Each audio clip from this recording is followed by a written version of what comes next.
I'm chatting to you from my living room in the United States, in the town of Boulder, Colorado, which is where I did my last little update, now a good 5 weeks ago. Tough to believe that it's been 5 weeks and not been the best of 5 weeks. After the first Xterra for the USA Series in Las Vegas, I got settled and started finding some good rhythm, but then unfortunately could not race the second race in the series, which was doubling up as the ITU World Cross Tri Champs in Alabama. Lack of communication with Triathlon South Africa, and unfortunately we could not resolve our differences and I could not race the second race, which meant I hopped into a 70.3 in California called Wildflower. It was their 30th edition and just an incredible festival with 7,500 people racing a few different triathlons over the course of a weekend. So Wildflower did not go quite to plan. I had hardly spent any time on the TT bike, and it was a decision I made 5 days beforehand after hearing that it would be unlikely for me to race in Alabama. Learned a lot there and got back to the same place I was in last year. I need to get all the puzzle pieces together, and it's a philosophy around sport that fascinates me. It's probably just the same for life. You can have 99 things going for you, but if there's one puzzle piece that's out of place, it just doesn't work. And the engine can be good, but if the wheel alignment's off, it's no good. And so Wildflower, if nothing else, brought me back to that sense of reality of figuring out the foundation with my bodywork. And since a really bad crash 3 years ago where I got clipped by a truck, I've been struggling back and forth, and somehow when I'm in the TT position, a far more aggressive position with a lot tighter hip angle, it shows up my alignment when not ideal, and when things aren't firing, when my glutes aren't activated the way they should be and in balance, it just doesn't work. Fast forward a good month from that, and I thought I'd found some good traction and had made good progress with my body. And last Friday, which is tomorrow a week ago, I was preparing for another 70.3 in New Hampshire, 2 hours north of Boston, and I was pre-riding the course, and while in the TT bars, a dog crossed the road, ran across the road, and I did catch it out of the corner of my eye.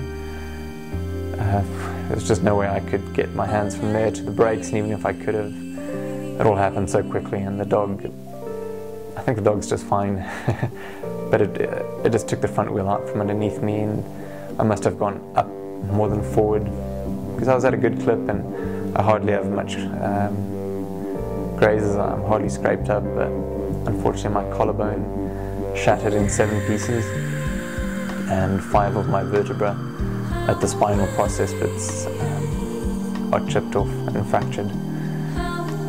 So not great tidings from the States, and unfortunately it means I'll miss the 3rd Xterra of the series this weekend in Richmond, and I'll likely be out of any training for the next 6 to 8 weeks at least, and possibly the better part of 12 weeks before I'll be producing good work again.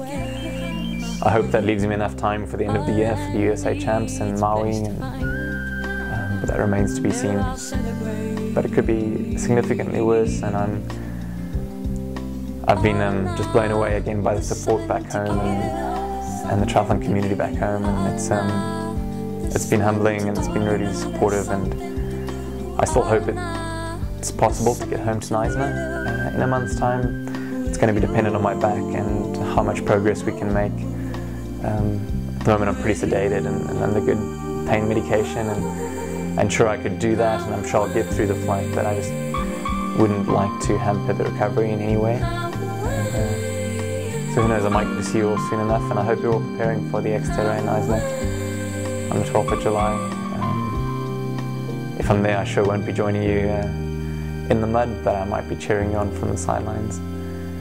So that's me with a somewhat fractured clavicle being put together by a plate and 12 screws and a back that's not so pleased. But we'll survive this battle, and we'll continue the war. And again, I really thank you all for your support. And, yeah, that's me.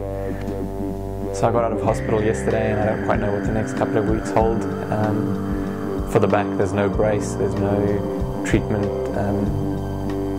that I can undergo, so it's just a waiting game, and it's trying to avoid any rotation and just giving it the best possible chance to heal up as quickly as possible. So it might be 2 weeks, 3 weeks before no pain, and then like with any fracture, 6 to 8 weeks, I think, before it's fully healed up. So my plan at the moment is to try and meet up with a physical therapist and keep this shoulder mobile and active and keep it healing up, and see what I can do with my back and just expedite this process as best I can. Definitely for at least the next 3 weeks, I think I'll remain here in Boulder and get on with that. And then, as I said, hopefully Neisner, but a bit unsure at the moment. Despite not being able to represent South Africa in Alabama, it was such a great sign for Exeter and South Africa and the growth that we've had. And I know we keep saying it in Grabo that this is an event like none other in the world, and I think it showed between Conrad repeating his inaugural win in Spain last year as the overall male winner, and Cutler getting third in the girls, absolutely phenomenal. Bradley winning that at 23 game, and we even cleared out the juniors, so it was really fantastic, and I think just a proud moment for triathlon in South Africa, and I was really, really happy for the team and delighted to see that. Hopefully in the future I can be a part of that, but I think a great coup for off-road triathlon in South Africa, and I was very proud to celebrate all those guys.